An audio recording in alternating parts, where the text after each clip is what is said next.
Tai labas vakaras tada visiems prisijungusiems. Labas ir tiems, kurie vėliau gal įrašą žiūrės. Šiandien mes tokią parašym svarbią temą. Labai, labai įdomią temą galvoju. Ir tik prisiliesim prie tos anglies labai paviršutiniškai galvoju. Čia galima kalbėti ne vieną dieną, jeigu taip jau viską detaliai. Bet mes taip, ta anglis, kaip ir suprantam, dirvožėme yra svarbiausias elementas. Ir ne tik dirvožėme, aplamai anglis žmogaus gyvenime ir aplamai visame Žemės egzistavime yra, mano supratimu, viena iš svarbiausių cheminių elementų. Ir tai mes taip dabar praeisim daugiau akcentuodami dirvožėmį gal, bet ir apie tą anglį plačiau. Kiek įmanoma paviršutiniškai plačiau. Anglis tai ne tik cheminis elementas, vienas iš cheminių elementų Mendelejevo lentelėje, bet vienas iš svarbiausių iš tikrųjų gyvybės egzistavime. Anglis, čia va tokia yra jos cheminė formulė, chemiškai kaip atrodo jos molekulė, protonai, neutronai, skriejantis aplink protonai, branduoly protonai su neutronais ir elektronai aplink skrieja. Anglis geba, tokia yra ypatinga to, kad jinai geba sudaryti įvairius ryšius su įvairiais kitais elementais. Tokia viena iš jos tokių gebėjimų. Ir šiaip paprastai mes anglį įsivaizduojame tokią, kaip galima ją kasti, kaip akmens anglį, galima, kai sudega kažkokia organinė medžiaga, anglis lieka, čia kaip nuotraukai parodyta, tokia kaip mes ją praktiškai suprantam, kas anglis yra. Bet jeigu pažiūrėti giliau į ją, ta pati anglis gali būti jinai viena iš tokių, kur ir čia paveikslėlėje parodytas ir deimantas, ir grafitas. Ir čia grina anglis yra. Skiriasi, kodėl atrodo tas pats elementas, grinai tas pats elementas yra, bet skirtumas didžiulis jos. Vienas labai minkštas, kitas labai kietas. Kaip medžiaga, dėl to, kad struktūra čia kairiai pusė parodyta yra visiškai kita. Deimanto anglies atomų išsidėstymas struktūriškai yra kitaip. Ir tai didžiuliai tada pačios medžiagos pasireiškime didžiuliai skirtumai yra. Ir visur ta pati anglis. Ir yra dar šiek tiek tokių formų tos anglies, bet čia giliau neįsim, tik tai parodyti, kokia jinai sudėtinga, kokia jinai yra plačiai paplitusi. Ta prasme, anglis yra vienas iš pagrindinių visos žmonijos, taip, Žemės, vienas iš labiausiai žinomų, labiausiai tokių svarbiausių Žemės elementų. Ir jis sudaro teigiamą, kad jeigu iš sausos biomasę suskaičiuoti, ištirti, tai anglis sudarys iki 50%. Vien anglis. Anglis yra, kaip mes jau esame ir ne vieną prezentaciją darę, ir humusų sudėtinė dalis, ir visų augalų sudėtinė dalis, pati viena iš pagrindinių. Jeigu sausą masę žiūrėti, tai anglis yra viena iš pagrindinių. Taip pat anglis yra pagrindas 4 pagrindinėmis gyvybei būtinoms makromolekulėms. Tai bus baltymai, nukleinų rūgštis, angliavandeniai, lipidai, riebalai. Tai tos pagrindinės šitos kaip pasakyti, medžiagos, kurios visa gyvybė paremta ant jų. Ir žmogus, ir visa, kas yra aplink mus. Trumpai dabar prabėgsiu taip, kad pasižiūrėt, kiek sudėtinga tie baltymai, kokie tie anglis sudėtingose junginiuose gali būti. Baltymuose, kaip minėjau, baltymus irgi sudaro anglis, vandenilis, deguonis, azotas, siera, bet čia jau tie elementų mažiau. Bet pagrindas ir susidaro įvairius junginius. Jungiasi. Ir visur yra anglis, dominuoja kaip pagrindinė ryšamoji medžiaga. O baltymai yra, kaip mes ir suprantame, ir mūsų maisto šaltinis, ir mūsų pačiuose sudėtinė dalis žmogaus. Bet esminis dalykas, kas visus juos jungia, baltymai, nukleinų rūgštis. Anglis sudaro DNR, RNR, cukraus fosfatų pagrindą. Ir tai yra genetinė informacija, kuri susiję persiduoda iš vieno organizmo į kitą. Konkrečiai per šitas DNR. Molekulės jos labai sudėtingos ir visur dominuoja vėl tas anglies žiedas ir visi kiti elementai jungiasi, pagrindiniai. Čia DNR, NR molekulės sudėtingos jos labai yra, tie tos sudaro. Minėjau, paveldimą informaciją perduoda ir pagrindinės nukleotidai, kaip čia pasakyti, adeninas, guaninas, citozinas ir timinas. Jie tos 4 yra pagrindinės, jos jungiasi paskui ir sudaro tas DNR molekulės ilgas tokias. Jos jungiasi tarpusavį, visokius ryšius, vienas seka ten yra, bet atrodo Nu, atrodo, mažai skiriasi, pavyzdžiui, žmogaus ir beždžionės, jeigu genomą žiūrėti, 1% ar kiek ten ar 2 tik skiriasi, bet iš esmės tai skirtingi organizmai, visapusiškai, jeigu fiziškai žiūrėti ar kažkas, nu, žodžiu, anglis yra nerealiai svarbus ir sudėtingas, kitas angliavandeniai, cukrus, visi gliukozis ir taip pat vėl dominuoja visur, kaip pagrindas yra anglis. Sudėtingi vėl tie anglies žiedai, apačioje čia parodytas cukrus, konkrečiai cukrinis runkelis ir šis cukrus čia. Taip pat angliavandeniai gali būti monosacharidai, disacharidai, polisacharidai, priklausomai kokiuose medžiagose jie yra. Labai platus, čia paviršutiniškai čiūčiut prisilies, kad parodyt, kiek yra baltymai, lipidai, tai yra riebalai. Taip pat sudaro ilgas riebalų rūgščių grandinės. Čia yra kelios rūšis, bet jos taip ir tęsiasi. Čia atrodo taip padidinta, parodyta vizualiai, bet ten daug sudėtingiau, realiai daug sudėtingiau. Ir vėl sudėtis ta pati, pagrindinė anglis, vandenilis, deguonis. Ir fosforas čia dar dalyvauja. Bet pagrindiniai tie trys - anglis, vandenilis ir deguonis. Visuose gyvuose organizmuose, sakyti, gyvuose, toj mūsų visoj biosistemai. Anglies vaidmuo biologiniuose procesuose. Irgi čia jau biologinėse labai svarbu. Ir visi tie, ką dar paminėti, tai yra angliavandeniai, riebalai, baltymai, visos tos dalyvauja. Tai yra medžiagos, kurios yra sintetinamos augalų. Augalai gamina cukrus, iš tikrųjų saulės pagalba ir chlorofilo, pagamina fruktozę. Taip, Laurinai, nemeluoju. Pagamina gliukozę pagamina. Taip, tas C6, kur formulė tokia cheminė C6H12O6, tai yra gliukozė.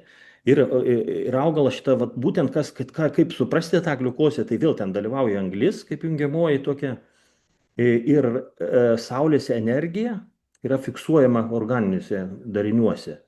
Paskui augale gali būti ten visi junginiai ir baltymai sugeneruoti, sukurti, bet pagrindas fotosintezės pagalba šito gliukozė susintetinama, pagaminama, dalį jos augalas sunaudoja savo gyvenimui, savo masėje auginimui ir teigiama, kad iki 30% to pagaminto priklausomai nuo sąlygų turbūt ir nuo kokio ten augalo, kita dalis iki 40% gali būti atiduodama per šaknis mikroorganizmam. Ir tas ciklas yra natūralus. Jis yra gamtoje taip padaryta. Tai taip viskas gamtoje, kur žmogus neįsikiša, netrukdo, taip ir vyksta. Augalai, paėmę saulės energiją, perdaro, juos fiksuoja tą saulės energiją organiniuose junginiuose ir perduoda tada po žemę gyvenantiems mikroorganizmams visiems. Ir tuo pačiu ir mes, kaip žmonės, kas virš žemės gyvename, irgi maitinamės juk tai pačiais augalais. Tais pačiais tos augalus valgo gyvuliai, mes paskui valgome jų mėsą. Ir tas ratas toks uždaras ir ta saulės energija fiksuota augalų organiniuose junginiuose galų gale atsiduria ir pas mūsų organizme, ir mūsų tada organizme esantis mikroorganizmai, visą mūsų viduje esantis mikroorganizmai skaido tuos junginius vėl, atpalaiduoja tą saulės energiją fiksuotą tuose organiniuose junginiuose. Ir mes tada kaip žmonės, kaip mikroorganizmai, visi turim gyvybę, judesi, tą energiją gauname. Tai jeigu taip suprasti, ta pati saulės energija, mes tiesiog jos kaip ir negalime kaip žmonės, natūraliai, ten yra gal kažkokie jogai, bet natūraliai mes negalime jos fiksuoti. Taip paimti kažkaip ir energiją naudot, kad išgyventi. Reikia mums tos maisto medžiagų. O tos maisto medžiagos ne kas kita, kaip saulės energija fiksuota organiniuose junginiuose, cukruose, baltymuose, angliavandeniuose ir visuose kitose. Procesai tie, kaip ir paminėjau, fotosintezė viena iš svarbiausių, tas, kuris visą tą užkuria. Tai tą procesą, kur augalai, kol bus žali augalai, kol švies saulė, tol bus gyvas dirvožemis. Jeigu nebūtų augalų, nebūtų ir dirvožemio, to mano supratimu nebūtų tos gyvybės dirvožemio, jeigu nebūtų augalų. Kažkokios gal pavieniai, kažkokie, nuo ko prasidėjo, gal augalų ir nebuvo, kažkaip kaip jie ten ta pati pradžia prasidėjo gyvybė žemėje. Tai prasidėjo turbūt ne nuo augalų iš karto, turbūt, kad pirmą mikroorganizmai atsirado ir tik po to kažkaip atsirado augalai. Ir po to visi kiti gyvybės rūšys. Bet čia fotosintezė, kaip minėjau dar kartą, vienas iš svarbiausių procesų, kitas ląstelinis kvėpavimas, kada organizmai skaido anglies junginius ir kad išsiskirtų naudinga energija. Tai yra vadinama ATP. Tai čia vakar kalbėjau, organinius junginius skaido ir atsipalaiduoja energija. Ta energija yra konkrečiai saulės energija fiksuota organiniuose junginiuose, taip suprast. Anglies ciklas irgi paliesim, biškai pakalbėsim apie jį, kodėl jisai svarbus, tas anglies ciklas. Nėra taip suprasti, kad atrodo, jeigu čia vat, nuotraukytė pačioj tokia parodyta, vienas, kur augantis augalai, tai vyksta daugiau jie išleidžia, nu, fotosintezės dėka, tam to proceso dėka, dar nepaminėjau, kad pagaminami cukrus ir atsipalaiduoja deguonis.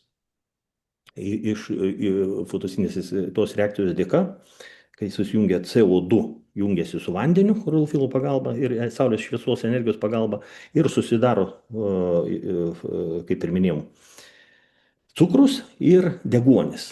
Čia ir va tu nuotraukai parodė, deguonis eina, kur juoda žemė, jeigu nėra augalų, tai normaliai tada CO2 išeina, išsiskiria, o mikroorganizmai kvėpuoja. Jie kvėpuoja, jeigu labai jie aktyvūs yra, skaitykime, mes tokį dirvožemį labai gerą sukūrim, sąlygas padarėm tiem mikroorganizmam, jie kvėpuoja, normalus procesas irgi yra. Jie naudoja cukrus, jie skaido organinę medžiagą ir atpalaiduoja CO2. Vėl tas anglis jungiasi su deguonim ir į atmosferą. Į atmosferą keliauja tik tuo atveju, jeigu nėra augalų. Šitą labai svarbu įsisavinti ir suprasti. Jeigu nėra augalų, ant paviršiaus neauga plika žemė, taip tada mes prarandam, nuoga žemė, prarandam tą CO2, keliauja. Bet jeigu yra augalai, nes tas procesas mikroorganizmų medžiagų skaidimo pastovi vyksta, jisai pastovi vyksta, augalai vyksta, jie minta, maitinasi augalų išskiriomis, patys skaido organiką, nes tiek būna likę organinių medžiagų iš praeitų metų derliaus, ką turėjom, pasiliko ten žulių kažkokių, ten organinės dalis likę ir mikroorganizmai skaido. Jeigu yra tos organikos, ten visokiuose organiniuose formose, organinė medžiaga skaido ir skaidimo metu atsipalaiduoja CO2. Ir atsipalaidavęs CO2 kyla iš dirvos paviršiaus į atmosferą, skaitykime, iš karto į orą ir augalai iš karto jį sugaudo. Tie žali augantis augalai, jeigu ten augant pavyzdžiui kažkas, ar kultūriniai augalai, ar tarpiniai pasėliai, ar dar kas nors, nesvarbu. Žodžiu, turi augalas augti, jis tą CO2 iš karto pagauna. Teigia, CO2 nėra toks labai jau, jis sunkesnis yra, nei daugiau laikosi prie paviršiaus. Ir moksliniai tyrimai, nekartą turbūt kalbėjau esam, kad buvo kažkada atlikti tyrimai, kad CO2 augalams, kad jie normaliai augtų, reikia daugiau negu realiai yra atmosferoje. Buvo padaryta šiltnamiuose, ten padidinta smarkiai koncentracija buvo ir geriau augo. Nes augalų, kaip sakau, jeigu vyksta ta fotosintezė efektyviai, to ima daug CO2 jam reikia, kad padarytų daug tų organinių medžiagų, tų cukrų, kurios ir dalį savo naudoja, kaip minėjau, ir dalį nusinčia į dirvožemį mikroorganizmų maitinti. Tas procesas, žodžiu, labai svarbus. Jį svarbu labai suvokti, nes čia pagrindų pagrindas. Tas mūsų visas požiūris į dirvožemį gyvybę. Vėl, kad dirvožemis, jeigu suprantame, kad jis yra gyvas, mikroorganizmai gyvena, bet tą procesą suvokti, kad jie kvėpuoja, jie valgo, maitinasi ir jiems reikia azoto ir anglies kaip pagrindinių tų junginių, kurios skaido tą anglį ir paverčia. Jie skaido. Skaido todėl, kad jiem energijos reikia. Jie suskaido, gaudant tą energiją iš tų organinių junginių ir jie taip laimingai gyvena. Ir jie tada kūrė kitus junginius, tos kitus junginius, kuriuos mikroorganizmai paverčia į prieinamas augalam formas, augalai tada lengvai įsisavina.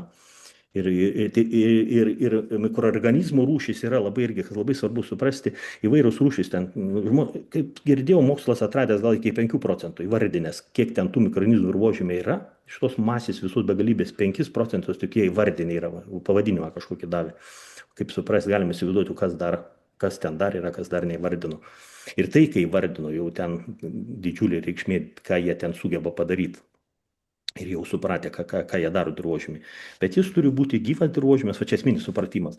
Jeigu mes suprasime, kad jis gyvas, gal tas lengviau būtų pakeisti tada tą technologiją, požiūrį kažkokį, kad mažiau jau trąšų naudoti reikia, mažiau ten reikia chemikalų naudoti, nes visos tos įneštinės priemonės papildomos, kurios lik ir derlių mums taip, skaitykime lik, taip sakau, nes per tokią trumpalaikį perspektyvą, jos derlių padidina mums, gali ten didesnį kiekį duoti, bet jeigu kokybę žiūrėti, šiaip tai dabar tas regeneratyvinės žemdirbystės pradininkai, kur yra, kur kalba, kad maistas nėra vien kiekis. Nėra kiekis tuščias kažkaip maistas. Jeigu kiekis didelis, tas maistas toks būna tuščias. Nėra to maisto elementų, mikroelementų, kurių turi būti maiste. O jo turi būti, jeigu bus natūraliai auginami natūralių dirvožemį, natūraliom sąlygom, be daug įneštinių, kad sumažinti, nesakau visai atsisakyti, nerealu dabar turbūt, bet kažkada įsivaizduoju, kad galima. Ateityje to tolimo, jeigu taip intensyviai einant link to, galima atsisakyti, manau, ir chemikalų, ir trąšų, visiškai mineralinių. Tikrai nebus bėdos. Bet čia tokie procesai. Dabar perduosiu žodį, Laurynas papasakos daugiau apie tą fotosintezę ir apie tos viduj procesus, kas vyksta. Prašau, Laurinai. Taip, tai kaip Tautvydas ir minėjo, kad tiek maistas, tiek kas dar propaguoja organinius audinius, tai yra suspausta saulės energija ir be fotosintezės proceso tiesiog neturėtume ko valgyti ir kuo apsirengti. Tai toks atrodo paprasta reakcija, ten CO2 plus H2O, saulės energija ir susidaro cukrus ir deguonis, bet iš tikrųjų tai gan sudėtingas ir labai sudėtingas, iš tikrųjų ir daug mineralų reikalaujantis procesas, kur, kaip mato, tų mineralų iš tikrųjų reikia vos ne visų, kurių šiaip reikia augalui ir jeigu nors vieno to mineralo trūksta augalui, tai, žinot, ten ta lybiga yra ne reakcija, o tiesiog ta teorija, kad jeigu kažkurio elemento trūksta, tai visas tas procesas variklis ir veikia tokiu pajėgumu, kiek yra to trūkstamo elemento. Tai vat ūkininkam iš tikrųjų reiktų šiek tiek susitelkti tą fotosintezės procesą, ypač tiem, kurie nori tos anglies daugiau sukaupti, nes ir ale gelbėt pasaulį nuo CO2, nes jeigu mes padidintume tą fotosintezės efektyvumą ir mastą keliais procentais, tai išspręstume daug problemų. Bet kad tą padaryti turim, labai suprast visus tos procesus, gal nelabai suprast, bet tiesiog suprast, kad mums reikia ne tik azoto ten ir kitų dalykų, bet šitų visų mikro ir makro elementų, kad jų būtų atitinkamais kiekiais ir proporcijom.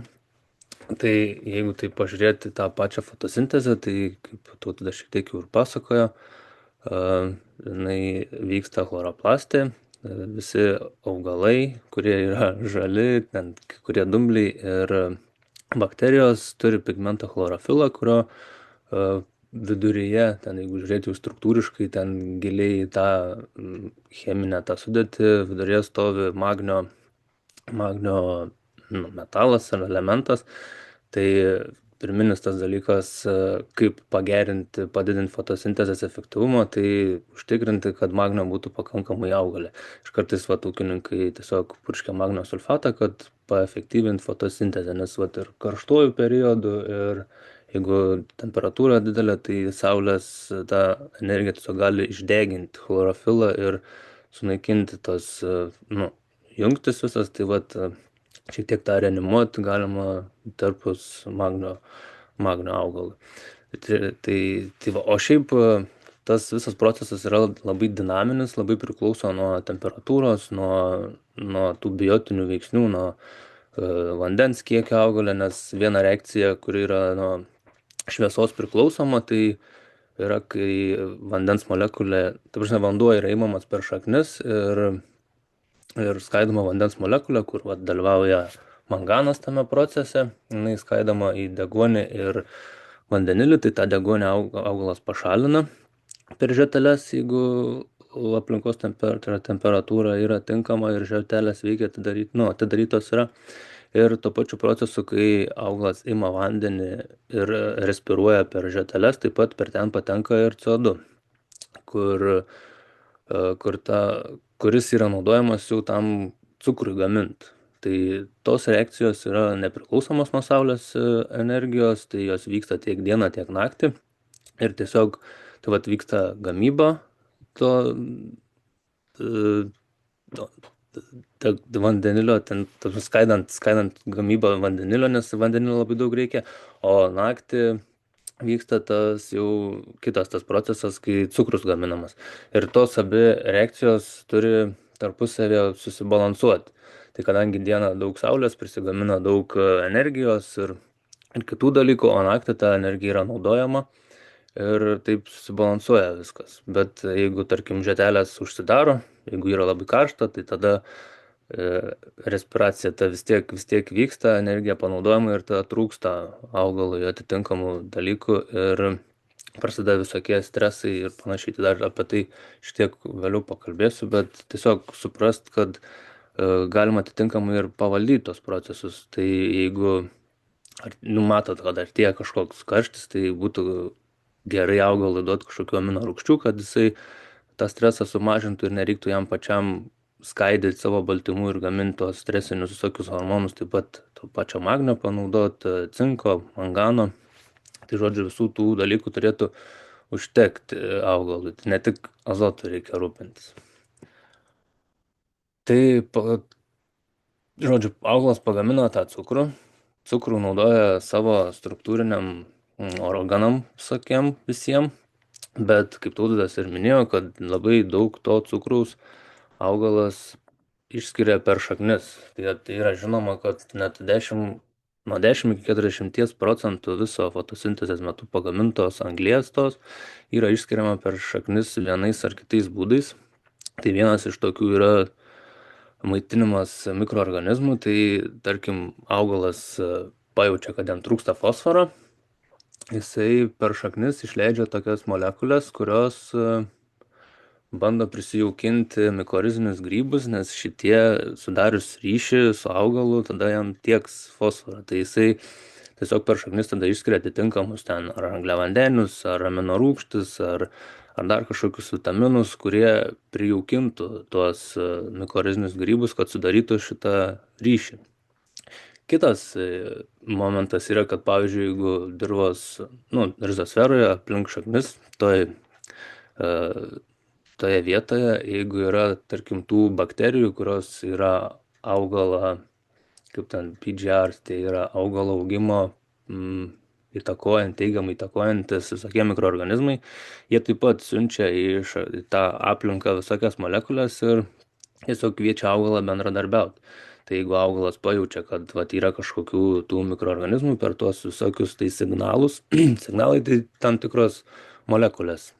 Tai jeigu pajaučia, kad yra tų molekulių, reiškia augalas gauna signalą, kad reikia iš šaknis, išskirti kažkokių tai energijos vienetų, ar tai ten paprasti cukrus, ar aminorūgštis, ar gali būti bet kas daug visokių dalykų, kurie atitinka tą siunčiamą signalą, kad tiesiog sudaryti ryšius su tom bakterijom.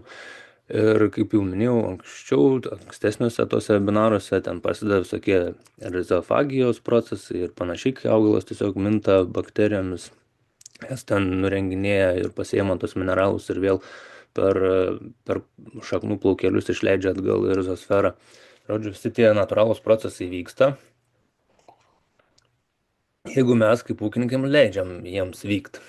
Bet dažnai būna, kad mes tiesiog, žinant ar nežinant juos, tos procesus nutraukiam. Ten, tarkim, jeigu daug azotinių trąšų naudojam, tai tiesiog augalas neinvestuoja tos energijos į tų ryšių sudarimą, nes kam jam išleisti tą 40% anglies, jeigu jisai tiesiog gauna čia ir dabar tų visų elementų. Tai tiesiog reiktų stengtis, kad ir būtų tų mikroorganizmų tam dirvožemy ir augalui rūpintis augalu taip, kad jisai sudarytų tos ryšius su tais visais mikroorganizmais.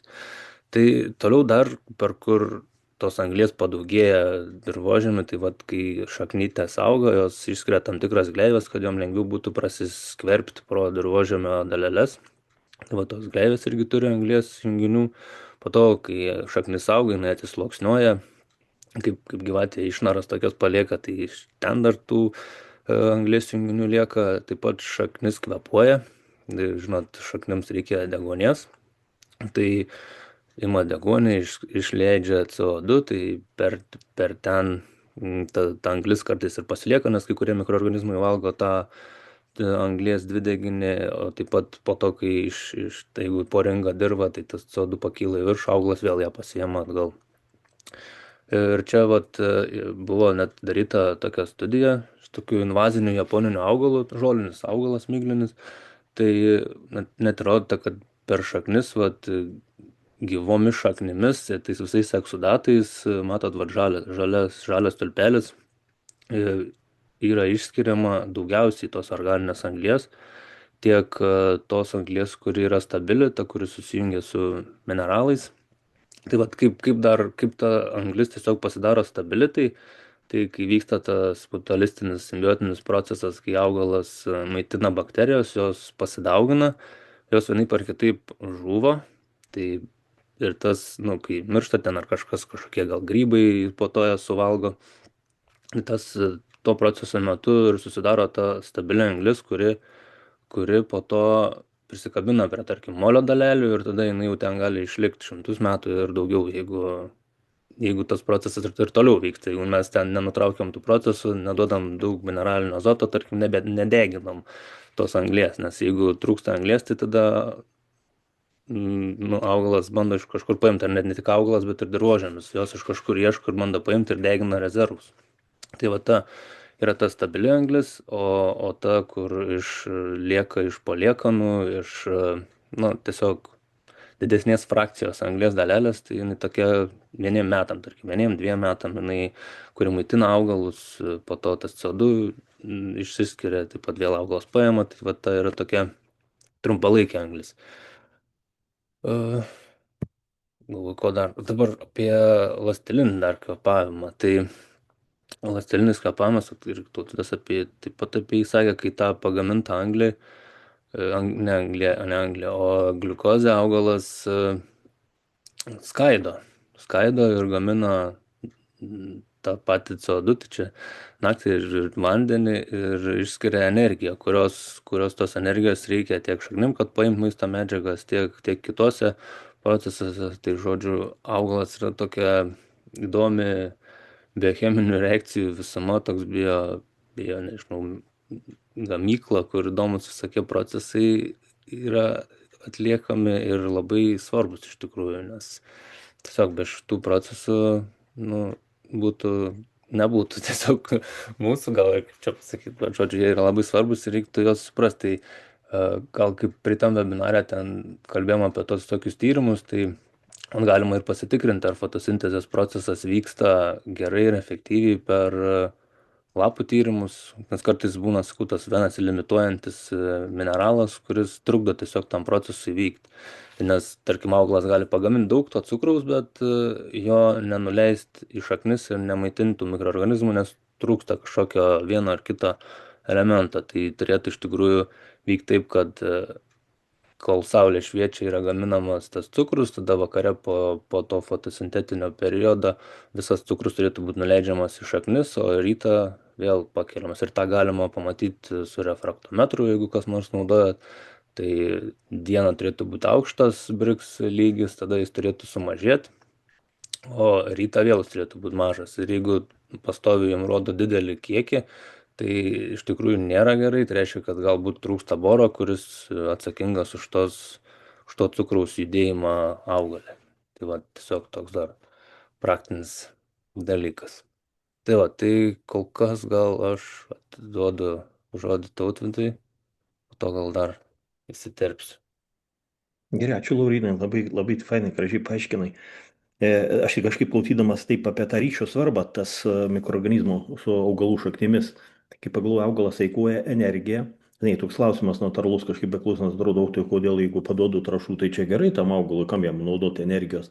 Bet čia gerai, kaip sakoma, gerai, kai yra drėgmės, kai šilumos pakankamai, kaip sąlygos augalui augti aplinkoje yra palankios. Šie metai, pernai ruduo šlapias buvo, šis pavasaris toks buvo sausokas jau buvo, jeigu ne tas lietus, tai čia būtų buvę ne koks vaizdas laukuose. Galvoju, visoje Lietuvoje palijo daugiau mažiau. Ir kaip laiku ateina tas lietus, ta drėgmė, lyg trąšų yra paduota mineralinių prie šaknų, jeigu žiūrėtų, kokia įprasta technologija, kurie žmonės naudoja daugiau trąšų, intensyviau dirba, viskas atrodo paduota, kai kokiam šiltnamiui, ne, augalas auga. Bet drėgmės gerai, kai yra, gerai, kai ateina, o jeigu nebūtų. Na, jeigu nebūtų drėgmės, keičiasi klimatas, dabar sako, įtakoja visas ir tai ir CO2 per didelis kiekis, įtakoja klimatų pokytį, keičiasi, ateina daugiau sausesnio oro, tos iškrinta per kartą labai daug kritulių, kas irgi negerai dirvožėmiui, kaip per daug. Ir va būtent tada tas ryšys ir atsiskleidžia su savo visumų gražumu, kai augalas sudaro tuos ryšius natūralius su mikroorganizmais, tai tos sąlygos aplinkos netiek įtakoja į galutinį derlių. Jam nesvarbu, jis jau būna iš pradžių ten šaknyną užsiauginęs didesnė, nes ten tas ryšiai geriau veikia ir jau ateina kažkokios sausesnės sąlygos, jam daug lengviau pergyventi tas sąlygas. Jeigu jis nėra priklausomas nuo įneštinių medžiagų, azoto, ten trąšų ar dar kažkokių ten maisto medžiagų, kur mes augalo daugiausiai trąšus, kur paduodam per viršų. Kad ir tie su tuos procesus žlugdom. Dėl to atrodo augalas tam ryšiui užmėgsti, kaip Laurinas minėjo, energiją eikvoja. daugiau energijos, kad maitinti tuos ir su jais tos santykius įeiti su mikroorganizmais per šaknyną. Tai bet esant tom ekstremaliom sąlygom kažkokiom, visas tas atsiperka, visas tas greitis. Ir tame nuo klimato nestabilume tokiam, tai yra tik tas ciklas, toks tik tie natūralūs procesai gali išgelbėti ir padaryti ūkininką mažiau priklausomą nuo tų įneštinių medžiagų, kurių negalim mes reguliuoti, nei kainų, nieko. Ten kažkas sugalvojo, pakėlė kainas, tos kainos baisiausios ten atrodo, naudot negali. Nu, galima mažiau naudoti, galvoju, palaipsniui iš jų išeiti. Reikia susikurti sistemą, susigalvoti kaip, ką auginsiu, ką darysiu, kad mažiau būt priklausomų nuo tų visų trašų ir visų tų chemikalų, agrochemikalų, sakykim. Tai yra galima. Dabar apie anglies ciklą, kai jau paminėjau, ir Laurinas ir aš minėjau, čia tokia yra nuotrauka, kai dešiniai pusėje čia kaip vyksta vandenynuose, nes vandenį irgi gyvena tie dumbliai, visokie, kurie irgi turi chlorofilų, kurie labai didelę dalį CO2 iš atmosferos paima į vandenyną. Bet vyksta tie procesai, iš vandenynų išeina. Jeigu čia tai pažiūrėti tai skaičiukais, vandenynas plus 2, reiškia 2 daugiau paima vandenynas, negu kad jie procese visų veiklos mikroorganizmų išleidžia atgal į atmosferą. Tas toks ratas iš atmosferos paima, nusėda į vandenį, jie panaudoja, kam jiems reikia, dalį išleidžia kvėpavimo, vis tas gyvybės procesai vyksta. Dirvožemėje dabar kairiai pusiai, jeigu žiūrėti, irgi yra natūralūs procesai. Dabar žiūrėkime, nevyksta tokie 120, kiek yra atmosferoje, 800 kažkur. Labai skirtingi tie duomenys tokie iš įvairių šaltinių, kai ieškau čia užsienio informaciją, jeigu žiūrėti, ne, vienu vietoj ten vienokį skaičių parodo kitoj, bet tendencingai tai panašiai skaitykim. Atmosfera 800 gigatonų čia yra. Ir augalai turi savo masėje 550 gigatonų. Visa biomasė, kur yra viršuje. Augalai, žolynai, visi tiek tos anglies turi. Ir iš dirvožemėje, jeigu žiūrėti čia fosilai, tai tie visokie angliavandeniai, anglis ir visokios kitos naftos, visi tie fiksuoti, ten yra didžiuliai kiekiai anglies, kurie yra nepajudinami. Jie ten nėra, jeigu aišku, žmogus nepradeda kažką kapstyti, kasti ar daryti durpynus, atlaisvinti durpyną irgi, kai užšlapia, jie turi didžiulius kiekius anglies fiksavę. Bet tik pradeda nusausinti ir ją kasti, vyksta oksidacija ir anglis labai daug pabėga acidų pavidalu. Labai daug anglies išeina per tuos eikvojimus durpynų. Ir dabar pažiūrėti tą balansą, ką čia žmogus įsideda su savo tais 9, kaip parodyta, gigatonų per metus, skaitykime, tie, kur degina kūrą, naudoja energiją. Čia yra žmogaus veikla tokia, paremta ant to, mūsų tokia dabar visuomenė. Mes negalim be kūro, negalim be tų anglies į visokių, anglį deginam. Ten einam link to, žalia energija, ten irgi dabar yra į tą pusę, bet vis tiek kol kas taip greitai nevyksta, kaip turėtų. Vėl, kaip sakau, vyksta visokie natūralūs procesai, dar plus prie to žmogaus veiklos. Bet ką, žmogaus veikla, tai minusinė yra. Čia ūkininkų neimkim dabar toj pusėje, čia tie gamintojai, visi vartotojai, mes ne, kaip tokie, vis tiek mes, kad ir būdami kaip ir tokie ūkininkai, skaitykim, vis tiek perkam parduotuvėse kažkokius produktus ten, kur būna pramonės pagaminti. Ar ten tos pačios trąšos, kurios galutiniam rezultate pat žemės ūkio ateina. Bet pagaminti trąšom, tai sunaudojama energijos ir tarša yra nemaža. Tai jeigu pažiūrėti į 9, tai tas balansas toks čia paskaičiuota, taip išeina, kad tą, ką sugeria dirvožemis ir visi vandenynai ir ką išleidžia, vien dėl to žmogaus veiklos, jis toks yra teigiama, kad jis yra toks minusinis. Dar trūksta, kad daugiau išeinam, daugiau teršiame. Ką Laurinas minėjo, atrodo suvokti, atmosferoje CO2 koncentracija yra 0,04% kažkur. Tai atrodo, kad nieko nereikšminga ten. Jeigu oro sudėtis juk yra 78% azoto, 18% ten yra deguonies. Ir visi kiti tik likusi dalis mažyti ten pasigirsta CO2 ir visus kitos tos medžiagos. Kaip minėjau, CO2 yra labai maža dalis. Atrodo nereikšminga, bet turbūt tas 0,01 pasikeitimas, jis didelę įtaką daro visam tam gyvybės ciklui. Tos anglies, jeigu per daug, prasideda visi kiti procesai, ten ledynų tirpimai, kažkokie, kai klimatas šiltėja. Taip mokslai teigia, kad taip vyksta ir tas žmogaus išeikvojimas, per didelis kiekis vartojimas, tą įtaką ir daro. Kaip jį sumažinti? Ar galima, ne kažko atsisakyti? Jeigu žmonija didėja, skaičius didėja pasaulyje, jeigu žiūrėti, tas vartojimas nesumažės. Tikrai žmonės nepakeistų mąstymo taip greit. Tai kaip ką galime mes padaryti? Čia ateina didelis svarbus vaidmuo ūkininkų ir žemės ūkio viso. Kad mes augindami augalus laukuose, ten ar kultūras, ar kažkokios ten, sakykime, žolynus, dar kažką, mes būtent, kai aiškinom per fotosintezės procesą, tas CO2 iš atmosferos yra paimamas ir grąžinamas dalinai į dirvožemį, dalinai augalas savo augimui sunaudoja didelę dalį, sakykime, jis į dirvožemį grąžina atgal. Tai ūkininkas, jeigu jis vykdo tą, skaitykime, ne, taip, jeigu neintensyvus, žiūrėkime, čia yra skirtingi ūkininkavimo būdai, technologijos skirtingos, intensyvus, kur arimas yra, intensyvus žemės dirbimas, daug trašų naudoja, chemikalų, nu, skaitykime, siekia derliaus, tai jeigu jų balansą pažiūrėti, tikrai jau čia yra ne vieno mokslinis darbas padarytas, jų tas balansas bus neigiamas, tas CO2 jie daugiau išleis, netgi ūkininkai būdami. Tie, kurie mažiau naudoja tausojamasis technologijas, dangą, dirvožemių, tarpinius pasėlius augina bei įvairovės jomainą, jų balansas jau atsiranda teigiamas. Dėl ko tie anglies kreditai atsiranda? Tas anglis, ką mes kalbame dirvožemį, kaip ją padidinti, tai būtent tos dirbimo būdai, ūkininkavimo technologijos, kurios prisideda prie tos anglies, to kiekio balanso to. Aišku, būtų labai faina, kad žemės ūkis taip galvoja, nu, kad jeigu kažkoks ūkis vidutiniškai nulinis būtų ir tai būtų gerai jau. Bet vis tiek, jeigu, sakau, pramonė teršia, tai žemės ūkis turi būti pliusinis. Ir turim siekti, kad jis būtų pliusinis, kad tą visą balansą padaryti pasauliniu masteliu vienodą. Čia visas žemės ūkis, ne tik Lietuvos, aš kalbu labai plačiai. Tai žodžiu, tie procesai natūralūs vyksta, mes niekaip jiem negalime įtakoti, jie vyksta natūraliai. Aišku, galime įtakoti, ta prasme, kenkdami kažkaip, miškus kirsdami, ten pelkės kasdami, tai tikrai tie procesai, ten tos CO2 dar daugiau paleidžiam tada, jeigu tokius procesai vyksta. Ir ten be to natūralūs karai dabar, kiek ten deginimai, kas matosi, kas vyksta pasaulyje, kokia tarša didžiulė atrodo, ką mes čia dabar taip bandom kažką sutaupyti, kai tokie dalykai vyksta. Ir miškai kertami, ir durpynai kasami. Jeigu žiūrėt pasauliniu mastu, ir anglis ta deginama, nu, kitos šalis daug naudoja, bet atrodo, nu, ir sako, nu, kur einam, bus matyti, kur ten eisim su toj savo procesais. Bet čia, kad suprasti tą ciklą, tikrai labai svarbu tas, kad natūraliai, jeigu būtų natūralus, tas žmogaus tarša netokia didelė, tų fabrikų, skaitykim, galima yra kitokių, saulės energija, dabar bus vėjo energija. Vietoj anglies kažkaip, jeigu pavyktų pasauliniu masteliu tom šalim kitom irgi taip mažiau daryti tą, ne tik Europą, kad čia tikslus įsikelia, kitom nelabai rūpi. Bet jeigu visi bendrai darytų, tai tikėtina, kad kažkaip tą balansą nulinį tokį galėtumėm ir palaikyti. Kad ir jeigu nulinis būtų, tai tie pokyčiai tokie nebūtų, nei čia to šiltėjimo nebūtų, gal nei tų klimatų kaitų, tokių drastiškų, tokių pasausėjimų arba didžiulių liūčių nebūtų. Nu, tikiuosi kažkaip, kad tai būtų. Ir va, tas anglies ciklas labai svarbus. Pagrindiniai etapai, kaip jau minėjau, čia nesigilinsiu. Fotosintezė, kvėpavimas, kalorinas aiškino, taip, mitybos grandinės. Vėlgi čia va, toks paveiksliukas kitas parodytas. Kaip tas fotosintezė, kaip tie augalai, mikroorganizmai maitina, ten papačiai maitinasi visi tie makroorganizmai, kaip sakys, tie kaitukie, kur jau didesni matom. Mikro tai tie, kurių akimis plika nematom, reikia mikroskopo, kad juos pamatyti, bet jų dirvožemė labai daug, grybai ir visi bakterijos. Gyvuliai savo ruoštų maitinasi tą pačią žuolę ėda. Bet tas čia toks tiklas įsigilinti, jeigu bus likusi kažkur, jeigu norėsit pažiūrėti, ir internete labai daug visokių tų vaizdų, bet čia vėl tas natūralus ciklas. Išeina anglis iš dirvožemio ir jin grįžta atgal. Grįžta atgal tik tas vienas būdas, būtent augalų pagalba, žalių augalų.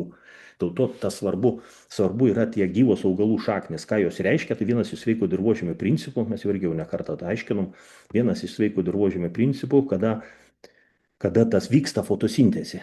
Vyksta, kol tas įmamas saulės energijos pagalba, gaminami tie cukrus ir leidžiami dirvožemį. Ir tas būtent dirvožemis ta anglis, kurie ateina per skystas išskiras augalų ir lieka dirvožemėje. Ne visa dalis, taip, ten dalį, aišku, mikroorganizmai sunaudoja savo mitybai, jie ir vėl tą CO2, kaip minėjom, paleidžia, kaip ir Linas gražiai paaiškino. Kita dalis lieka. Dalis iš to ne viską paleidžia, kita dalis lieka į dirvožemio, sakykime, tą banką, ar ne, kurį vadina humusas. Toks yra išraiška, kažkur labai įdomiai buvo kažkur išskaitęs, kad humusų kaip po tokio iš vis nėra tokio dalyko tokio. Čia yra tokia savoka padaryta, apibūdinti kažkokiai dirvožemio būkliai. Tas humusas toks. Bet realiai kaip po tokio buvo iškėlę, ten čia mokslininkai tokias įkėlė, hipotezės, kad tokių kaip humusų tokių nėra. Ten tai yra huminis rūgštis, kažkokie junginiai tokie, stabilus jau, kurių neberdo organizmai. Jie yra suklijuojami mikrogrybų pagalba, korizinių grybų suklijuojami tas dirvožemio dalelė, sulipdo, sudeda, prideda tų junginių visokių nebeskylančių ir lieka tam kaip tokiam bankė ir sėdi ten. Jeigu mes taip ūkininkaujam ir taip, paduoda maisto bakterijom, kad jom užtektų iš įneštinio to maisto iš augalų. Jeigu augalai auga, kaip sakiau, jos maitina, pagrindinis šaltinis, paskui yra visokių įneštinių medžiagų, patys augalai, ta antžeminė masė, jie paskui vis tiek jos skaido, mineralizuoja, irgi maitinasi. Bet jeigu neužtenka, va čia tas, jeigu neužtenka jau to, mes išnešam šiaudus, kažkaip sėjomanus nesilaikom, ten tarpinių pasėlių neauginam, ką daryti mikroorganizmam. Jie vis tiek yra ten, kad ir mes bandom kažkaip juos nesąmoningai nužudyti trąšom chemikalais, jie vis tiek yra, nieko mes jų ten nežudysim. Gal rūšinės sudėtis pasikeičia, bet jiem tada maisto reikia, kaip ir Laidinas minėjo, jiem reikia tada ima iš humuso, ima iš dirvožemio. Jeigu randa ten, ima skaido dirvožemio junginius, jau kaip ir atrodo sunkiai prieinamus, bet skaido. Nes čia irgi realybė tokia, statistiką mačiau prieš karį, dar čia prieš pirmą pasaulinį karą, ten statistika Lietuvoje, tyrimai, kaip sakydavau, buvo tuo metu humuso dirvožemiuose iki 4-5 procentų be problemų, ten toks vidurkis būdavo, ką šiandien turime. Dažnas turbūt esate irgi tyrimus pasidarę, yra atskirų tokių ir pas save, prisimenu įmonę, kai dirbo, mes tyrėm laukus tokius jau, bet jau juos investavę taip į tą organiką į dirvožemį, tai būdavo iki 3 procentų, 3,5, jau sakiau, labai gerai čia jau labai gerai humusą kalbu. Jeigu ten būna 1-2 procentų, na, kas yra, jeigu buvo 4-5, tai kur dingo tas skirtumas? Todėl, kad intensyviau žemdirbystė atsiradus trąšom, dirvožemių sąskaita visa ta gerovė buvo kuriama, visi tie derliai, viskas buvo dirvožemių degradacijos sąskaita. Ir ateina tas laikas, kai jau procentas ar 2, čia gerai Lietuvoje, sako, dar nelabai taip jaučiasi kažkaip, bet tikrai yra, jau matosi, kad pustų dirvožemius, ten dabar vėjas tik didesnis, baisu žiūrėti, kas darėsi su dirvožemiais. Ten po sijos, jeigu neša tas dulkės, kaimo nesimato. Pats šiemet irgi mačiau tą pavasarį, žinai, plūtų susidaro, ten tokia struktūra blogėja dirvožemių. Tai irgi dėl intensyvaus dirbimo visi tie dalykai atsitinka. Jeigu nekreipsim dėmesio, nebandysim sustabdyti to proceso, ignoruosim, sakysim, ai, čia ne pas mane, čia pas kaimyną. Gerai, šaunuolis dar, kad sakau, ūkininkai, kurie sugeba tą padaryti, kurie sugeba laikytis tų principų. Nors dalinai efektyviausia, kai taikom viską kartu. Pats didžiausias efektas ir anglies sukaupimui, ir tų kreditų generavimui, tai yra, kai viską kartu darai. Neužtenka vien sėjomainus turėti ar ten tarpinį pasėlį paauginti kažkokį, tai ne, reikia rimtai daryti, reikia ten tarpinio mišinį gerą pasirinkti, sėjomainą turėti, reikia tas gyvas šaknis kiek įmanoma ilgiau per žiemą, netgi tarpiniai pasėliai, čia tokio irgi nesileidžia giliai tarpiniai pasėliai, kad būtų ne tik ekologam gal svarbiau tie, kad žūtų per žiemą, reikia tokius, kurios iššalantis būtų. Bet jeigu ne chemizuotas ūkis, kuris pavasarį gali ten panaudoti kažkokį vienokį ar kitą chemikalą, sustabdyti augimą tų peržiemojusių augalų. Peržiemojo augalai, ką reiškia, nežuvę, nenužudyti, jie tos gyvas šaknis turi. Jie ten anksti pavasarį tik saulutį pašildė ir pradeda tos procesus. Tai pašildot, prasideda fotosintezė ir jinai nereikia įsivaizduoti, kad augalų vegetacija prasideda balandžio mėnesį ar kažkada, kada šilta. Jie ten vasario mėnesį jau būdavo. Kada ateini pakapstai, sniego nėra, tik saulė pašvietė, žiūrėk, jau šaknelės jau yra augina. Jau prasidėjo ta tokia vegetacija jų. Netgi būna kažkaip keista, rudenį pasėjom, lyg kviečių nebuvo, vėlyvas sėja buvo, irgi iš praktikos sakau, vėlyvas sėja, ten po sniego užsnigo, pavasarį tas sniegas nutirpsta kažkaip, ten tos įšalo tokio nebuvo po to sniego, užsnigo ant nelabai šalusios žemės, pavasarį žiūrė, kviečiai matosi jau sudygę eilutės, gal kada jie spėjo, rudenį lygių ir nebuvo, kada jie čia spėjo sudygti. Tai tie tokie, jeigu šilta, ten tie procesai vyksta, tai paprasta. Taip, čia tie pagrindiniai anglies ciklo deginimas, skaidimas, jau apšnekėjom, bet ar ten nesigilinsiu, aš paskui toliau. Čia, jeigu norit pasigilinti anglis, dirvožemį esant anglis skirstama į kategorijas, dirvožemį organinė anglis ir dirvožemį neorganinė anglis. Apie organinę, va čia jau daug kalbėjome, apie tos visus junginius, kokias jūs sudaro. Čia paveiksliukas toks įkeltas, žiūrėti irgi, taip galima realiai maždaug ir spręsti dirvožemį savo, kai žiūrit, pavyzdžiui, viršutinį sluoksnį tą dirbamą, ne, kur yra. Čia taip, pažiūrėti, tamsi spalva, taip daugiau tai susiję tiesiogiai su anglim. Jeigu tamsesnė, daugiau anglies, jeigu šviesesnė, mažiau anglies. Jeigu visai šviesi, va čia kaip smėlis kažkoks tos anglies tenai tikrai mažai bus. Yra ten kažkiek, jeigu rasit, aišku, tų junginių, vis tiek organinių junginių bus kažkokių, kuriuome anglis yra, bet tokie neryškus bus tie dalykai. Tiesiogiai spalva susijusi su anglies kiekiu. Ir neorganiniai tie anglies junginiai, kaip minėjau, čia parašyti karbonatiniai mineralai, visokie karbonatiniai, pavyzdžiui, kalcio karbonatas, čia kalkės, kai naudojam, kol jie yra arba dulėjimo, dar nesudulėję organinė, nesudulėję mineralinė medžiaga, kokia uoliena, ten irgi yra, tai neorganinė irgi anglies yra junginių, bet jie nebūna prieinami, jos tada mikroorganizmai, grybai juos suskaido natūraliai, tai lėtas labai procesas, bet tiek skaido, ten rezervai didžiuliai yra, kaip ten parodžiau prieš tai, netgi ten didžiuliai kiekiai anglies. Bet ten tikslas, ar jeigu sugebam tą sluoksnį kažkaip padaryti gyvybingą ir suskaidyti, tai manau nėra blogai, jeigu ten norim auginti produkciją kažkokią, nei kad laikyti ten fiksuotą tą anglį. Kas dar labai svarbu, galvoju, irgi čia tokia va ta sąvokų suvokimas, toks kaip visą laiką tuo sąvokų svarbu. Nes žmonės, kai kalba, dažnai kalba, ypač anglų kalboje verčia tą dirvožemio organic material, paskui humus, ten ar ten organic soil carbon. Tai tos sąvokos, va tokios taip suvokti, čia bandžiau taip padėlioti. Organinė medžiaga. Tai yra šviežios, tai organic material, jeigu angliškai, ne, organinė medžiaga. Kas tai yra? Tai yra šviežios arba iš dalies suirusios augalinis, galinis mikrobinis liekanos. Jos veikia kaip maisto šaltinis dirvožemio organizmams ir yra vizualiai atpažįstamos, matomos, jos tokios, net nesuyrė iki galo, jos dar bus laikotarpėje suardytos. Ir tose organinių medžiagų anglies, kaip minėjau, nes 50% anglies yra, nes kaip minėjau prieš tai, sausuoja augalų masė, pavyzdžiui, šiauduose, sausuose, jeigu žiūrint, iki 40-50% yra anglies. Konkrečiai šiauduose jau yra tiek anglies. Tai čia visoje organinėje medžiagoje, visuose augaluose, kad augalų masė, nesvarbu, koks tas augalas, ten maždaug tas procentas anglies yra. Ir ta organinė medžiaga nesuskaidytos, pradėtos skaidyti tokius ir po to seka tas mikroorganizmų veikloje atsiranda organinė anglis. Tie organiniai junginiai, kurie skaido tą organinę medžiagą nesuskaidytą dar tos junginius, visokius grybai celiuliozę daugiau ten sugeba skaidyti, bakterijos ne, bakterijos su kitus organinius junginius, iš augalų, ką gauna per šaknis, jie tos junginius skaido, jie juos verčia į kitas, į mažiau sudėtingas ten formas, jie juos naudoja, kaip pirminėjome, energijai savo skaidydami ir galutiniai produktai visi gaunasi ten CO2 kaip išeina, kaip jų produktas tos veiklos ir kiti visokie junginiai susidaro. Tai ta tokia organinė, tokia kaip ir aktyvi ta anglis dirvožemio organinė, jeigu jos daug, galima suprasti ir spręsti, kad tavo dirvožemis yra aktyvus, kad jis yra gyvas ir ten tie mikroorganizmai vykdo procesus rimtus. Jis reiškia, ten jeigu jie vykdo procesus rimtus, reiškia, augalam labai palankios sąlygos augti. Reiškia, bus maisto medžiagų pakankamai, skaitykime, jeigu ten tie procesai, kuo jie aktyvesni, kuo tos organinės anglies daugiau, tuo dirvožemis geresnis. Tuo jis gebesnis natūraliai užauginti didesnį derlių bei neštinių medžiagų.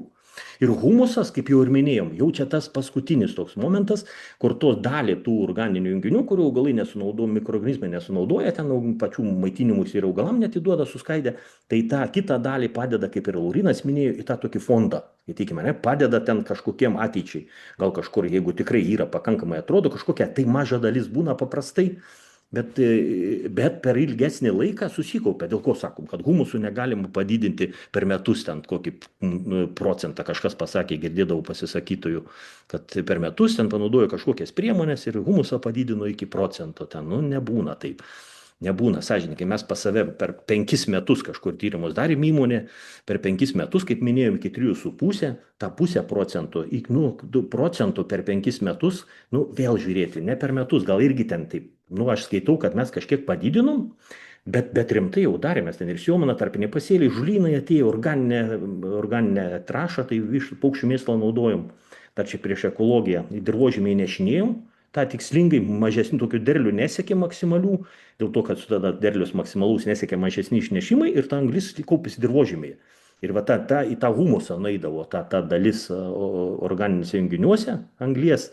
Ir humusas tą parodo, kad tos sąvokos, jeigu procentinė išraiška žiūrėti, jeigu organinis medžiagos gali būti 5-6 procentai, tai organinė medžiaga, kaip sakau, supraskite, tai yra nesuskaidyta. Jeigu ten paimsit kažkokią liekaną, ten neišvalys, ten, pavyzdžiui, neištiria, šiaudų galiukas kažkoks paklius, ten kažkokio dar kokio vabaliuko mažo ar kažkokio ten nematomo vabaliuko dalis, tai eis į tą organinę medžiagą. Bet jau humusas tai yra ta stabili, jinai būna iš karto žymiai mažiau, ten perskaičiuoja tyrimus, kaip padaro dirvožemio analizė, jie ten turi perskaičiamą koeficientą, perskaičiuoja į humusą, humusų būna mažiau. Organinės anglies tai per vidurį, sakau, organinė anglis kaip ir suskaidyta, reiškia, bus mažiau neorganinės medžiagos, jeigu procentaliai žiūrėti, ir jau bus įsavinta suskaidinta, kurios jau nėra dirvožemio anglies, kiti junginiai sudaryti, CO2 paleista dalinai kažkiek, tai jos bus mažiau. O humuose dar mažiau, jeigu žiūrėt procentaliai. Jeigu skaityti organinės, jeigu taip dabar vėl nuo pradžių, organinės kokie 6 procentai, dirvožemio organinės medžiagos 6-7, anglies bus kokie 3-4, čia kaip dabar grubiai, humusų gal 2-3. Taip iš karto mažiau, jeigu taip suvokti, jie ne tas pats yra. Jeigu sakyti, ten klausai, kiek pas tave humusų, tai 1% pasakys, kiek organinės anglies, tai vėl kitas, kiek organinės medžiagos, vėl kitas dalykas. Tai čia net tie patys. Čia apie tą ciklą neskėsiu, čia dar kartą dešiniai parodo šviežiai organinė medžiaga, skaidimas mikroorganizmai, tada dirvožemio organinė anglis atsiranda ir humifikacija. Vėl tai bakterijos dalyvauja, kiti mikroorganizmai ir humusą tą atkūrė, tą, kaip sakiau, tokį realiai suvokimą, kartais nesuvokimą, humus rūgštis, formuojami tokie junginiai, kurie yra stabilesni žymiai, ten sujungiamas dirvožemio dalelės, suformuoja struktūrą dirvožemio, gerina. Ir čia paveiksliukas parodytas tie procesai irgi, kai vyksta. Jau apšnekėjom, aš tada nebesigilinsiu per daug, suvokti, humusas formuojasi ir tos medžiagų skaidimas. Jie visur dalyvauja mikroorganizmai. Visų rūšių, kokių jie tik yra dirvožėmėje, jie visi dalyvauja šitą procesuose neišvengiamai. Kuo jų daugiau, tuo geriau, tie procesai tuo aktyvesni. Reiškia, turi būti tada ir viršutinės dalis kažkokia, ar augalai žali, ar organinė medžiaga kažkokia, turi būti kažkas ant paviršiaus, kad tie procesai vyktų dirvožėmėje.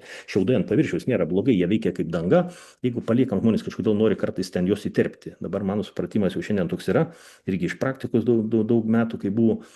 Nu, kam juos įtirpinėti? Mikroorganizmai, sliekai patys to šiaudus susitems, jeigu jiems reikės. Tegu būna kaip danga, tai šiaudai ant paviršiaus, tegu jie dengia paviršių. Tas ant paviršiaus danga labai svarbu suvokti, yra kaip temperatūrų skirtumą. Tada diena, kai būna labai karšta, naktį labai, jeigu plikas dirvožėmis karšta, ten šaltai, tai vyksta tie procesai, tie temperatūrų svyravimai galingi, tie mikroorganizmai irgi nepalanku. Jeigu tik yra danga, šiaudai kokie uždengti, nevyksta šito to temperatūrų perkeitimų, tokių nebūna, perkeitimų nebūna, tai mikroorganizmai daug geriau, tai veiklai mikroorganizmų sąlygos daug geresnės. Jie, reiškia, geresnį darbą gali padaryti.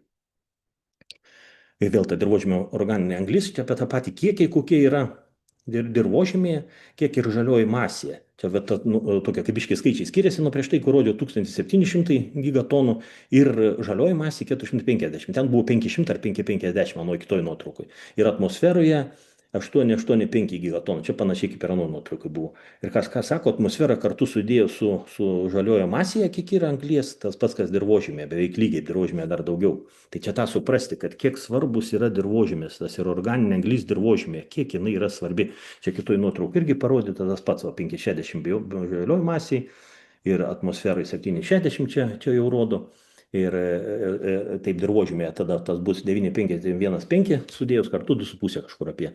Tai va tas kiekis 2,5 yra daug daugiau negu atmosferoje yra nusidėjus. Tai tas dirvožėmio, anglis dirvožėmėje dabar reiškia rezervai jo kaip ir atmosferoje tiek, kiek yra, ir dirvožėmėje tiek, kiek yra. Ir tas nereiškia, kad vienas prie vieno jie ten keičiasi. Ne, tai dirvožėmėje jeigu daug mažiau, bet to, kiek yra atmosferoje, pavyzdžiui, ne, atmosferoje yra daug mažiau, tai reiškia, tiek ir keičiasi atmosferoje, ten kiek kažkokią dalį paima į dirvožėmį, į vandenyną, tada vėl tie procesai, ten vyksta energija. Ir ta anglis ateina energijos forma, saulės fiksuotus energijos forma, į dirvožėmį per organinius junginius, ir tada iš dirvožėmio po kvėpavimo augalai kvėpuoja, mikroorganizmai kvėpuoja, visi kvėpuoja, šaknis kvėpuoja ir tą išleidžia vėl CO2 atgal. Jeigu ten sugeba augalai vėl jį pagauti, jeigu ne, tai vyksta. Plius tada žmogus čia įsiterpia su savo veikla, su savo deginimais papildomais, visokiom ten tą atmosferoje gali kiekį CO2 didinti. Va to kiekiu, kad nedidėtų, tada mes turim kaip ūkininkai va tą dėmesį kreipti, kaip daugiau sugaudyti tos anglies. Jau dedant pastangas tikslingas, supratau, natūraliai, tai kaip sakiau, nulį, jeigu išlaikysim kaip žemės ūkis, tai nėra čia dar pasiekimas labai didelis, sąžininkai. Reikėtų mums jau tada taip dirbti, kad mes turėtumėm tą pliusinį balansą, kad mes daugiau fiksuotumėm anglies, negu kad jos išleidžiam per savo. Mes irgi išleidžiam, suvokit, deginam kūrą, važiuojam traktorius, ten vieną dirbimą darai kitą ir fiziškai kuo judini daugiau dirvožėmį, kuo daugiau mechaniškai judini, kuo daugiau važiuoji, tuo daugiau CO2 išeina.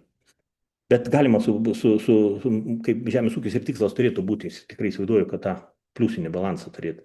Kokie vėl tą patys pokyčiai, jau 2 kartų gal kartuojamės, tai irgi fizinė nauda, pagerina dirvožėmio struktūrą, tas anglies kiekis organinis dirvožėmė vienareikšmiškai pagerėja struktūra, sumažėja erozija vėjo ir vandens, ir jeigu cheminė nauda, tai padėjo kationų mainų, padėjo geba, dirvožėme gali tada maistinių medžiagų kauptis, azotas, fosforas, kalis įsiskirti tose junginiuose, gali būti surišta žymiai didesnis, tas atrodo dirvožėmio niekur netrešiant, vat jūs gal kas ir pabandyt, praktiškai jeigu tyrimus darėte, esu girdėjęs iš ūkininkų ne vieno, kad sako, aš atrodot mineralinių trąšų lyg ir nenaudoju jau ten kelis metus, kai kurie dar daugiau metų, ten yra ūkininkai. Ir mineralinių trąšų turi, gal fosforo kalio nenaudoja, bet dirvožėmė tyrimus, kai padaro, tos judrios fosforo judraus kalio nemažėja kiekiai, netgi padidėja. Iš kur jis atsiranda, kai pradedi galvoti, jeigu neįnešiau, o kažkodėl mums buvo ilgus metus formuojama nuomonė, kad mes turime įnešti, nes kitaip niekas neaugs. Mes turim viską įnešti, nes augalai išneša, mes turime įnešti. Nu, klausykit, jeigu ten dirvožėmė stiri, dirvožėmė yra ne tik ta PO2 ir kalis 2 organinėse tose oksidinėse formose, tirpiuose, ne tie elementai, jie yra netirpiuose formose, bet juos tik paimti gali būtent mikroorganizmai. Juos paimti ir augalą atiduoti per tuos ryšius, ką jau papasakojom, tik geba augalai. Mikroorganizmai augalų pagalba. Atvirkščiai, augalai geba paimti mikroorganizmų pagalbą. Ir be tų įneštinių trąšų, kurios dabar labai brangios. Ir jeigu įmanoma tuos procesus užkurti, atstatyti, va tas tikslas, siekimybė didžiausia, kiekvienam ūkiui turėtų būti, atstatyti natūralius procesus, kad būtų mažiau priklausoma nuo tų įneštinių visų medžiagų, kurios kas kart brangsta ir kas kart reikia mokėti. Ir paskui, žodžiu, žmogus sako, aš jau baigsiu ūkininkavimą, nes negaliu trąšų nusipirkti. Tai gal tu nepirk trąšų ir tęsk ūkininkavimą, daryk kitus procesus, investuok kažkiek biškai į kitas priemonės, į tas organinės, natūrales. Žiūrėkit, domėkit, skaityk, kažkaip žiūrėk, filmukų pilna internete visokios informacijos, tokio suvokimo reikia. Apie išskiras jau tą dirvožemį jas kalbėjom, čia nebesigilinsiu. Šaktų eksudatai, kur labai svarbus, taip pat kas yra šaltiniai, kokie, kaip patenka į dirvožemį. Va, čia tas momentas buvo šitoje slaidė parodytas. Šaknų eksudatai pagal australų mokslininkę, tokia, kurią aš labai klausiau čia jau anksčiau, bet tai yra tokia labai pagarbos ar tam moteris. Mano supratimu, jinai tokia atrodo ir supranta, jinai pasakė, sakė, pagrindinis anglies šaltinis į dirvožemį yra ne augalų liekanos ant paviršiaus, kurios būna, kai mes galvojame, va palikime ten kažką padarykime, šiaudas dar kažką palikime, ten organiką darykime, bet va būtent tos skystus augalų išskiros, va tos gyvi augalai, gyvos šaknis, fotosintezės procesas ir visi tie procesai per gilin, per šaknis, ką šiandien aiškinom visą tą webinarą, ir išskiros per šaknis į dirvožemį, mikroorganizmą maitinti. Tai yra pagrindinis anglies šaltinis. Skysta anglis, jinai pavadinusi tą skysta anglis, yra pats pagrindinis. Kiti šaltiniai, kiti negyvus augalų šaknys, vis lieknus, jie vis tiek ta anglis ateina iš atmosferos. Ten jau tada dirvožemį pasiskirsto, kituose negyvuose, augalai, tie neaugalai gyvūnai, mikroorganizmai miršta, ten bakterijos greit miršta, greit daugansi, greit miršta, labai keičiasi, to negyvų masė jų, lieka įvairių mikroelementų, lieka visokios anglies, visokių azotų, visko lieka, kas ir augalą tada prieinama pasidaro. Bet tai natūralūs procesai yra, čia nieko čia tokio, kad ten žūsta ar nuo kažko natūraliai žūsta. Ir atsipalaiduoja. Ir organiniai įnešimai, organinių medžiagų. Jeigu blogas dirvožemis, skaitykim, blogas, lengvas kažkoks ten nėra, nesugeba, smėlis kažkoks yra. Tai mums, kad pradėti va tą kaip sukurti, mums reikia įnešti. Reikia įnešti organinių, reikia įnešti kompostų. Kompostų geriausia, aišku, būtų į tą tokią lengvą žemę. Jos pirmiausia įneši kompostą į viršų, tada nešti dirvožemio viršutinę dalį, įterpti gal jeigu reikia kažkiek į tą viršutinį sluoksnį, tik nerti. Tik nerti, nes arimas labai blogas reikalas, mineralizacija labai vyksta. Jeigu įdedam medžiagas, tęsia marti, labai spartina mineralizaciją ir tai, tie kaupimai nesikupia, atrodo, darom, bet nieko nesigauna. Mineralinis trąšas iš vis nekalbu, tokios lengvos dirvožemius ir intensyvus žemės dirbimas. Kokie dzūkai sako, duokit mums didesnės išmokas, nes mums netokių žemės kaip Kėdainiuose. Galvojau, tai ką jūs žmonės padarėt, kad dirvožemį įnešit, ką nors, kad tas dirvožemis jums atgal duotų. Sudėtinga atrodo, jiems sunkiau, daugiau įnešti reikia, gal tada paramos kažkokių supratimų priemonės reikia, gal mažiau siekti, bet įnešti dirvožemį reikia jam duoti, kad mes iš jo gautumėm atgal. Tai žodžiu, tie trys tokie pagrindiniai šaltiniai, jeigu trūksta, kaip sakau, galima įnešti. Vienas iš variantų, auginam labai gerą dirvožemius, tų žolynus į Jomaną įsileidžiam, ne, įvedam žolynus, auginam, kur dėsiu žolę, nes gyvulių neturiu. Nu tai gal turi, žinai, kokį lauką savo kitą nuosavą žemę, žinai, kad ten yra trūksta anglies, ten humusas mažas. Tai tą žolę nupjaunam kompustų, padarom kompostus, nusivežę ir išbarstom ant to lauko, ant to, kurio reikia, kur trūksta tos anglies. Tai padarykim. Iš vieno savo lauko į kitą perveškim, nes tam jau tam daug yra ir jame augantis augalai tos skystos anglies bus daug pridarę. Jeigu tą viršutinę masę išvešim tą žalę vieną kartą, ne, žolyną nupjovę, nepadarysim to žalos, to labiau, kad tas liks mūsų ūkyje. Jeigu norėsim parduoti ar kažkur, tada reikia žiūrėti kainą įsivertinti labai gerą. Taip, vėl toliau, kaip padidinti organinės anglies kiekį, irgi daug kalbėjom, sumažinti žemės dirbimą, dengiamieji augalai, daugiamečiai žolynai, čia šitoje vietoje tarpiniai pasėliai, per žiemą, kas ir žymiai didžiausia nauda, įsiliai dar galvojo, taip tokia nauda duoda, bet posėliai ten tų kelių savaičių, 6, ir dabar čia pagal taisyklę šiandien girdėjau, kad kažkokių ten nesusišnekėjimo ten buvo nesupratimas visiškai, kad posėlius, kaip jos ten, kaip vertinti, kaip jos laikyti. Ten posėliai yra posėliai, įsiliai yra įsiliai, suvokti reikia tas savokas ir suvokti, kokią naudą duoda dirvožemiui ir vertinti pagal tai, ar jie duoda ar neduoda. Jeigu neduoda kažkokio, kam jos skatyti, jeigu nėra naudos, jeigu žmonės tik dėl pinigų daro, mano supratimu. Aišku, ūkininkas kitaip gal žiūri, kaip pinigų reikia, tai bando viską pasimti.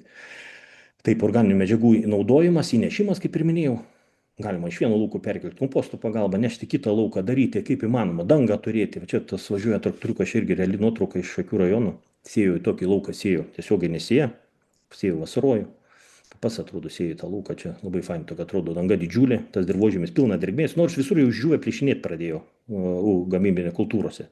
Pasėliuose plyšinėjo jau, o pasižiūri šitą šiaudus pakrapštai, drėgmės pilnas, liekų pilna, ten vuliuojasi, atrodo, tik sėklą dėk, tik svarbu čia, tada tiesiog nesėja, čia irgi atskira tema, čia taip trumpai nepapasakosi, ten irgi sudėtinga. Atrodo labai paprasta, bet kad viską tą sistemą užvesti ir užkurti, kad jinai teisingai veiktų, reikia labai daug informacijos.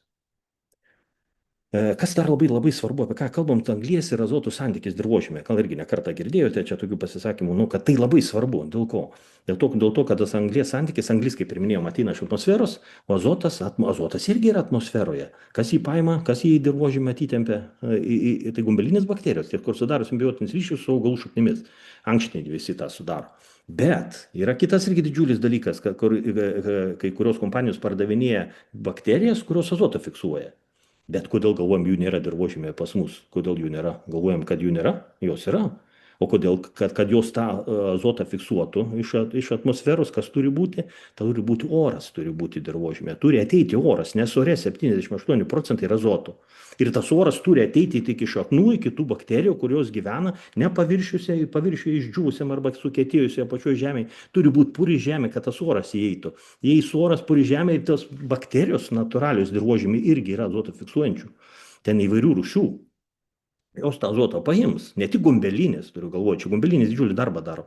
Bet ir negumbelinis gali tą padaryti. Ir dėl to dabar tas santykis azoto, va čia toks svarbus yra, ką čia mes ir parašėme. Idealus dirvožėmio santykis 10-12 su 1. 10 anglies, 1 azoto. Kompostai prasideda nuo 25 iki 30. Aš čia tokią informaciją irgi mačiau bakterijom, kad būtų tas bakterijom kokia reikalingas C8 su 1 skaito, ne, kai pasižiūrėsim. Bet skaito 8 su 1 reikalingas, kad išgyventų bakterijos jos, kad, nu, kad bet jeigu veiklą norit, kad jau skaidytų, čia kaip kompostuose panašiai jom reikia, kad būtų 24 pasidaro su 1. Jeigu nori, kad tos bakterijos darbą darytų energijos, kad gautų energiją iš tų skaidomų medžiagų, jos turi tos anglies dar daugiau tų produktų turėti. Tai šiandien, kad dar dvigubai daugiau negu kad išgyvenimo jom reikia. Nu, va, tą aktyvumą, tą dirvožėmį, viso apie tai kalbam, kai pasakojam, kuo jis bus aktyvesnis, tas skaidimas, visi procesai natūralūs, o maisto medžiagų tas judėjimas bus geresnis, tuo augalam bus daugiau prieinamų, tuo ir mikroorganizmai gaus iš augalų daugiau. Taip, mineralizacija, jeigu yra tas maistinių medžiagų išsiskyrimo mineralizacija, jeigu tas santykis yra mažiau negu 15 su 1, tai vyksta mineralizacija.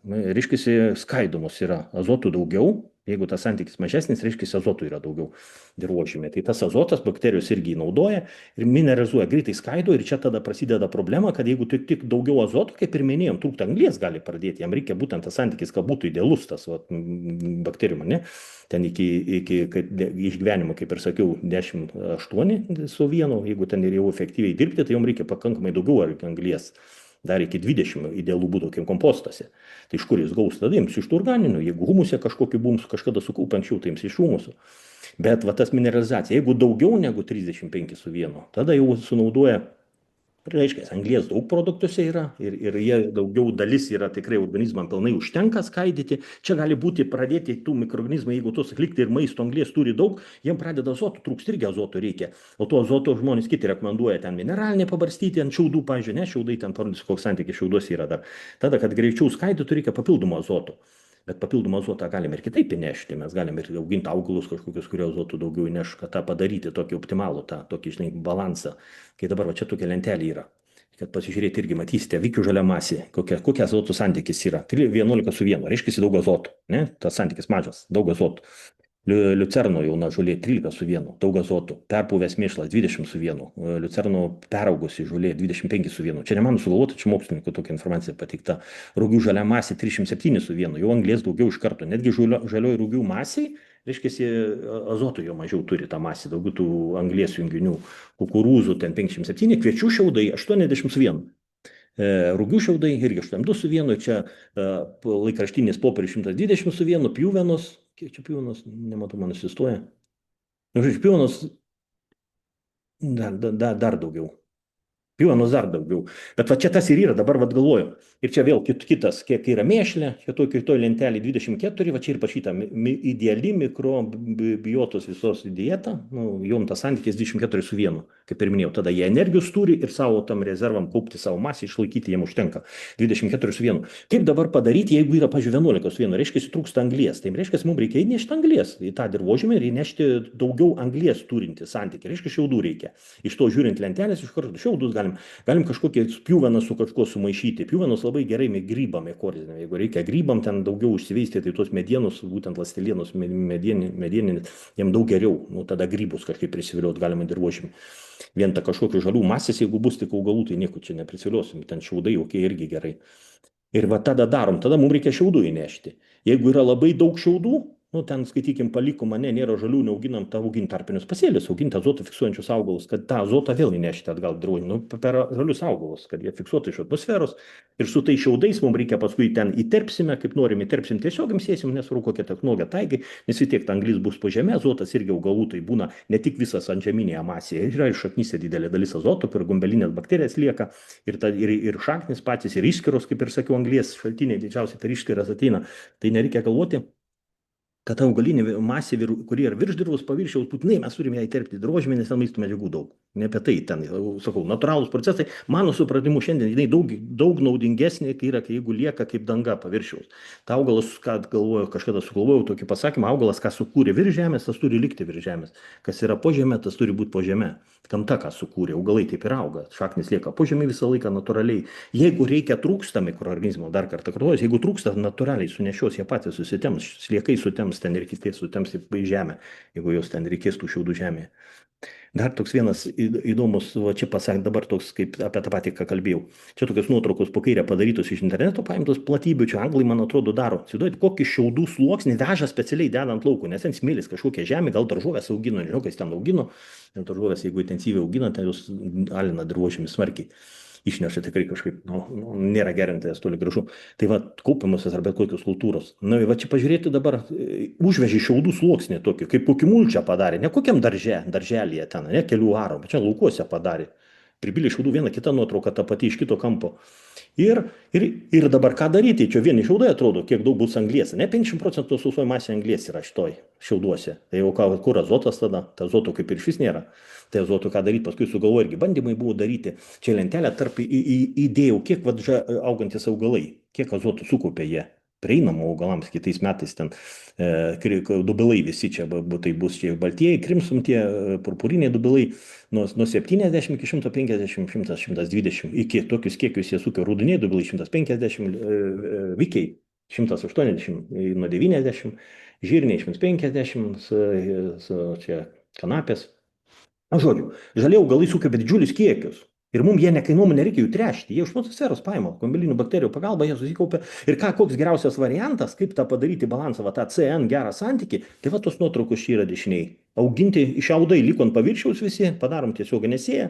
Kažkokią minimaliai galim to šiaudus įekėti arba ten su lengvai su diskais iki 5 cm, ne giliau įterpti ir auginti tarpinius pasėlius. Tarpinius pasėlius įsilius, nesvarbu kokius, kaip sakiau, posėliai čia maža vieta, bet tokius tarpiniai pasėliai per žiemą arba įsilius kažkokius daryti su ankštiniais augalais konkrečiai.